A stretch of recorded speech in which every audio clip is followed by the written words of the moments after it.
का पूछत है, महाराज हमारी डांड में बहुत दर्द हो गया है। अरे डांड में दर्द है तो डॉक्टर से मिलिए। महाराज क्या करेंगे? पेट में गैस हो गई बा, तब इनो खाइए, एसी लॉक खाइए, टेबलेट खाइए। फूंक देने से गैस थोड़ी उड़ जाएगा, गैस को बाहर निकालना पड़ेगा। मैं आपकी बात नहीं, मैं सर्वत्र ये ऐसा एक समाज में भ्रम बना हुआ है कि महाराज आशीर्वाद दे देंगे तो रोग दूर हो जाएगा। आशीर्वाद से रोग दूर नहीं होगा, दवाई से रोग दूर होगा। आशीर्वाद से एक काम होगा, कितना भी शरीर में रोग हो जाए भगवान की याद बनी रहेगी, ये आशीर्वाद से हो। रोग तो दवाई से दूर होगा। आशीर्वाद से यदि बीमारी दूर हो जाती तो राम जी सुषेण वैद्य को काहे बुलाते? लक्ष्मण जी को शक्ति बाढ़ लगी तो रामे जी ठीक कर देते। आप कहिए, राम जी तो ठोकते, लक्ष्मण जी उठ के बैठ जाते। राम जी क्यों नहीं ठीक कर दी? वैद्य को बुलाया गया, सुषेण वैद्य आए, वो बोले दवाई चाहिए, संजीवनी बूटी। हनुमान जी महाराज दवा लाए, लक्ष्मण भैया पाए, तब चैतन्य अवस्था में आए। राम जी आशीर्वाद से ठीक कर देते। ये मैं बारंबार निवेदन पूर्वक आपसे कहना चाहता हूँ, विनम्रता के साथ कहीं भी जाइए तो यही पूछिए कि भगवत सुधि कैसे बने रहे, भगवान की याद कैसे बनी रहे, उपाय बता। क्यों? बहुत मांगने से प्रेम समाप्त हो जाता है। आपसे यदि कोई रोज आकर सामान मांगे तो आपको कैसा लगेगा? चाचा जी, यदि रोज हम पहुंच जाएं घर, जाके गए आप थोड़ा चीनी दे दीजिए, चाय पत्ती दे दीजिए, दूध दे दीजिए, आप कितने दिन बर्दाश्त करिएगा? 1 महीने बाद सीसीटीवी लगाना पड़ेगा आपको।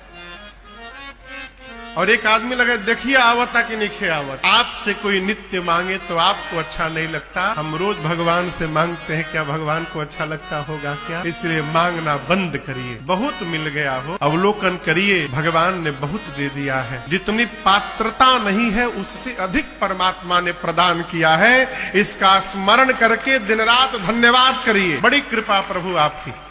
धरती पर सौभाग्यशाली है जिसके सिर पर छत है। छत का महत्व उस दिन पता चलता है जिस दिन सिर से छत समाप्त हो। इसलिए मेरी प्रार्थना है, माता पिता जब तक जीवित हैं भगवान को ढूंढना बंद करिए मंदिरों में।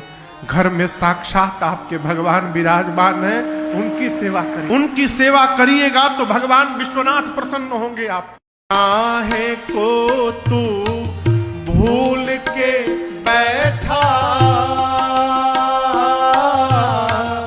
भजले सीता राम रे। काहे को तू भूल के बैठा,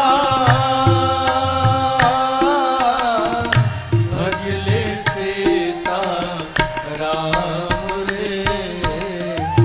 मन में अपने राम बसा ले, पहुंच जाएगा धाम रे। मन में अपने राम बसा ले, पहुंच जाएगा धाम रे।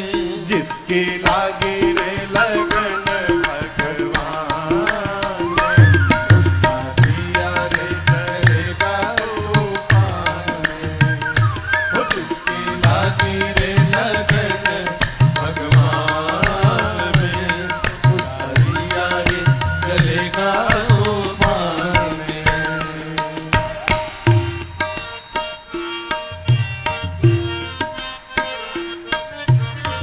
धरती पर सौभाग्यशाली है जिसके सिर पर छत है। छत का महत्व उस दिन पता चलता है जिस दिन सिर से छत समाप्त हो। इसलिए मेरी प्रार्थना है, माता पिता जब तक जीवित हैं भगवान को ढूंढना बंद करिए मंदिरों में। घर में साक्षात आपके भगवान विराजमान हैं, उनकी सेवा करिए। उनकी सेवा करिएगा तो भगवान विश्वनाथ प्रसन्न होंगे। आप सरजू जी में नहाने का अलग फल है। क्या है? राम जी कहते हैं, ये मैं नहीं बोल रहा हूं, ना गोस्वामी जी बोल रहे हैं, ये राम जी कहते हैं। राम जी कहते हैं जो भी मनुष्य नर हो या नारी हो वो सरजू जी में आकर एक बार डुबकी लगा ले। वो आदमी जीवन में माला जपा हो चाहे न जपा हो, दान पुण्य किया हो चाहे न किया हो, तीर्थ यात्रा की हो अथवा न किया हो, सत्संग किया हो अथवा न किया हो, एक बार भी कोई मनुष्य यदि सरजू जी में स्नान कर ले तो उसे जीवन में कुछ भी करने की आवश्यकता नहीं है। उस मनुष्य को अपने गोद में मैं लेके बैठ जाऊंगा। एक एक श्लोक में कहूं आपको। अभिवादनशीलस्य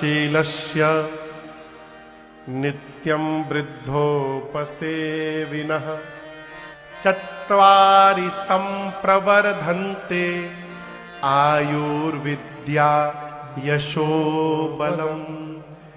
केवल शीलता पूर्वक प्रणाम करने से और घर में श्रेष्ठ जनों की सेवा करने से, नित्यम वृद्धोपि सेविनः, घर में वृद्ध जनों की सेवा और श्रेष्ठ को प्रणाम करने से 4 वस्तु अपने आप जीवन में बढ़ते हैं। क्या? आयु, विद्या, यश और बल।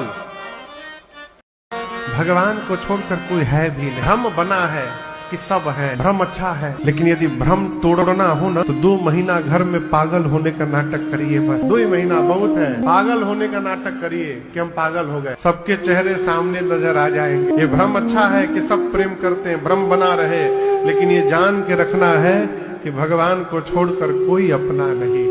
जीवन में अपमान उसी व्यक्ति का होता है जिसको सम्मान की भूख होती है। कैसे महाराज? कथा चल रही है, आप घर से चले, मन में सोच लिए हम जैसे जाएंगे एक अलग से सोफा हमको बैठने के लिए मिलेगा। मन में सोच के आए हैं, यहाँ उतरे तो सोफा छोड़िए, आगे बैठने को नहीं मिल रहा है, पीछे लोग भगा रहे हैं। अब आप कहोगे आयोजन समिति ने हमारा अपमान कर दिया।